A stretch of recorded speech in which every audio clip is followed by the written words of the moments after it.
नमस्कार दोस्तों, आपको जैसा कि मालूम होगा कि दिल्ली नगर निगम के अंदर इस बार जो बजट पेश हुआ था उसके अंदर दिल्ली वालों को महंगाई से एक बड़ी राहत दिल्ली नगर निगम की चुनी हुई जो सरकार है, जो मेयर हैं, उन्होंने दी। और दिल्ली नगर निगम के बजट को हाउस के अंदर बाकायदा पास किया गया। उसमें कहा गया था कि जितनी भी प्रॉपर्टी 100 गज से कम की हैं उनकी प्रॉपर्टी टैक्स यानी कि संपत्ति कर माफ कर दिया जाए, उनसे कोई संपत्ति कर ना लिया जाए। और 100 गज से 500 गज तक की जो संपत्तियां हैं उनका संपत्ति कर प्रॉपर्टी टैक्स आधा यानी कि हाफ कर दिया जाए।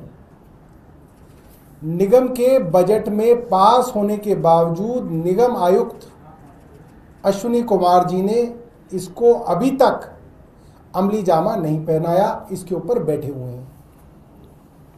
12,000 निगम कर्मचारियों को पक्का करने का प्रावधान बजट में किया गया, उसके ऊपर भी निगम आयुक्त अश्विनी कुमार बैठे हुए हैं। कुछ दिनों पहले बिना हाउस से पूछे, बिना मेयर से परामर्श किए उन्होंने प्रॉपर्टी टैक्स को घटाना तो दूर बढ़ा दिया, उसमें यूजर चार्जेस लगा दिए हैं। और ये यूजर चार्जेस जबरदस्ती लोगों से लिए जा रहे हैं। अगर यूजर चार्ज नहीं देंगे तो प्रॉपर्टी चार्ज जो है, प्रॉपर्टी टैक्स नहीं लिया जा रहा। उसमें भी कोई परामर्श नहीं लिया गया मेयर से। मेयर के लिखने के बावजूद वो प्रॉपर्टी टैक्स लोगों पे थोपा गया है। और कल जिस तरीके से जो कमर्शियल लाइसेंस है उसकी फीस भी बिना मेयर के परामर्श के बढ़ा दी गई है। तो आज दिल्ली नगर निगम के मेयर महेश किच्ची जी ने केंद्र सरकार के केंद्रीय गृह मंत्री अमित शाह जी को पत्र लिखा है, क्योंकि कमिश्नर अश्विनी कुमार भारतीय जनता पार्टी के करीबी रहे हैं। भारतीय जनता पार्टी ने उन्हें हमेशा अच्छी अच्छी पोस्टिंग पे रखा है। तो उनसे ये निवेदन किया गया है कि आप अश्विनी कुमार को हटा दीजिए। अश्विनी कुमार जो कि कमिश्नर एमसीडी हैं, वो भारतीय जनता पार्टी का एजेंडा नगर निगम के अंदर चला रहे हैं। मैं 2-3 दिन से देख रहा हूं भारतीय जनता पार्टी के प्रवक्ता अखबारों में बयान दे रहे हैं कि ये गलत हुआ। तो आम आदमी पार्टी भी कह रही है गलत हुआ, भारतीय जनता पार्टी भी कह रही है गलत हुआ, मगर भारतीय जनता पार्टी के चहेते कमिश्नर अश्विनी कुमार जो गलत हुआ उसको इंप्लीमेंट कर रहे हैं। तो अगर भारतीय जनता पार्टी की मिलीभगत नहीं है तो अश्विनी कुमार को तुरंत सस्पेंड किया जाए और उनकी जगह दूसरे कमिश्नर को लाया जाए।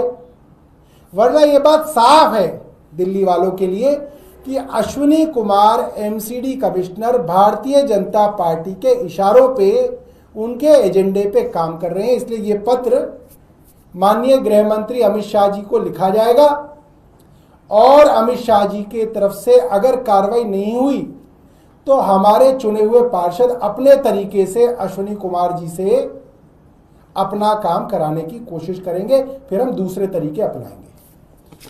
महेश जी, अगर आप 2 शब्दों में सिर्फ अपना बता दें। सभी को नमस्कार। जो हमने आयुक्त महोदय को भी पत्र लिखा था कि आप ये यूजर चार्जेस लगा रहे हैं, ये जनता के हित के लिए नहीं है, ये उस पर अतिरिक्त बोझ है। साथ ही हमने हाउस टैक्स का भी एक सदन में प्रस्ताव पास हुआ था कि आप ये 100 गज से नीचे के हाउस टैक्स को माफ किया जाए और 100 से 500 जो गज के हैं उसको हाफ किया जाए। उसके बाद हमने ये जो एक लाइसेंस फीस भी इन्होंने बढ़ा दी है। जनता, दिल्ली की जनता वैसे ही करों के बोझों से घिरी जा रही है, ऊपर से टैक्स पे टैक्स बढ़ाए जा रहे हैं। जब से भारतीय जनता पार्टी दिल्ली में आई है, स्कूलों की फीस भी बढ़ गई है, यूजर चार्जेस के नाम पे ये पैसा ले रहे हैं। दिल्ली वासी एक सफाई कर्मचारी को अलग से पैसा देते हैं कूड़ा उठाने का, उस पे ऊपर से यूजर चार्जेस लगा दिए गए हैं। तो दिल्ली की जनता इतनी कर के बोझों से इतनी परेशान हो गई है कि वो कहां से इतना पैसा भरेगी। वैसे इतनी महंगाई की मार पड़ी है, हर चीज महंगी हो रही है। दिल्ली की जनता को भारतीय जनता पार्टी ने एक वादा किया था कि दिल्ली में जब उनकी सरकार आएगी तो प्रत्येक महिला को 2500 रुपये देंगे, वो भी उन्होंने नहीं दिए। गैस के सिलेंडर को 500 रुपये में दिया जाएगा और त्योहारों पे उनको माफ फ्री में दिया जाएगा, उनका वादा वो भी पूरा नहीं हुआ। इतने दिल्ली की जनता हर चीज से जूझ रही है। आज तो दिल्ली की जनता ये कह रही है कि हमने गलती कर दी बीजेपी वालों को वोट देके। एक तरफ हमें ये महंगाई से दूर करने के लिए इन्होंने वादे किए थे, उल्टा इन्होंने सारे टैक्स और कर हमारे ऊपर लगा दिए। तो ये दिल्ली की जनता के साथ धोखा किया है भारतीय जनता पार्टी ने। और साथ ही हमने ये आज ये पत्र लिखा है गृह मंत्रालय को, अमित शाह जी को, कि आप अश्विनी कुमार जी को तुरंत निरस्त करें, इनकी जगह कोई एक साफ छवि वाले कमिश्नर को, आप आयुक्त को नियुक्त करें, ताकि दिल्ली की जनता आगे अच्छे उसमें सफर कर सके। यही हमारा कहना है। धन्यवाद, बहुत बहुत धन्यवाद। गुल जी, आप कुछ कहेंगे? एक दो शब्द। आपके पास कोई प्रश्न है? देखिए, ये चिट्ठी जो है लिखी है और इसके आगे कोर्ट जाने से पहले कुछ और तरीके अपनाए जाएंगे। भाई जी, इससे पहले क्या आपने कुछ आयुक्त महोदय जो है उनसे बात की है इस टैक्स को लेकर, उनको टैक्स हटाने को लेकर कोई आदेश जारी किया है क्या? बिल्कुल जी, हमने आयुक्त महोदय से बात करी कि जो हमने सदन में जो प्रस्ताव पास किया इसको इम्प्लीमेंट करिए, सब अधिकारियों की मीटिंग लेके इसको आप जल्दी से इम्प्लीमेंट करिए। वो कहते हैं जी हाँ जी देखते हैं जी, करते हैं, यही उनके जवाब रहते हैं हमेशा। जो यूजर चार्ज वाला जो है उसको लेकर आप लोग उसको भी, हाँ, उससे भी हमने बात करी है। उसको लेके आपने मुख्यमंत्री को भी कल चिट्ठी लिखी है, उन्होंने दिल्ली की मुख्यमंत्री तक को चिट्ठी लिखी है कि ये जो अधिकारी हैं ये नहीं सुन रहे हैं, इम्प्लीमेंट नहीं कर रहे हैं, इसलिए इनको आदेश दिया जाए। कल आपने इसी विषय में लिखी है। सौरभ जी, कैबिनेट मंत्री है प्रवेश वर्मा, उन्होंने स्कूलों का निरीक्षण किया है और विजिलेंस जांच के आदेश दिए हैं जो क्लासरूम बनाए गए थे उसको लेकर। देखिए, मुझे ऐसा लगता है भारतीय जनता पार्टी को पता ही नहीं दिल्ली में क्या हो रहा है। पेरेंट्स धरना दे रहे हैं प्राइवेट स्कूल के बाहर कि फीस बढ़ गई, इनके मंत्री सरकारी स्कूल खेल रहे हैं। अरे जहां समस्या है वहां जाओ, उनसे डर लगता है इनको? ये जो बड़े बड़े उद्योगपति करोड़पतियों के स्कूल हैं जिनके बाहर लोग धरना दे दे के बेहोश हो गई औरतें, वहां जाने में इनको डर लग रहा है। और सरकारी स्कूलों के अंदर इंस्पेक्शन खेल रहे हैं। थोड़ी शर्म करनी चाहिए इनको, पब्लिक का कुछ काम करना चाहिए। पूरे ट्विटर पे, फेसबुक पे, व्हाट्सएप पे, हर जगह आपको वीडियो दिख जाएंगी कि बेचारे पेरेंट्स परेशान हैं और बड़े बड़े करोड़पतियों के ऊपर बात करने से इनको डर लगता है। सौरभ जी, ऐसा तो नहीं लगता आप लोगों को आपकी मुश्किलें और बढ़ने वाली, क्योंकि कैग की रिपोर्ट पर पीएससी कमेटी की बैठक जो है वो बुलाई गई विधानसभा में। मोहित जी, हमारे लोग तो कई महीने जेल रह के आ लिए, अब इससे ज्यादा क्या मुश्किलें करेंगे? फांसी दे देगा क्या कैग के अंदर कोई हमें? अब कुछ नहीं कर सकते। ये जितना हमारा कर सकते थे वो ये कर चुके हैं, अब हमें ही करना है जो इनका करना है। सर, दिल्ली में आयुष्मान योजना लागू हो गई है, कल नड्डा जी ने कल कार्ड वितरण भी किया आयुष्मान कार्ड।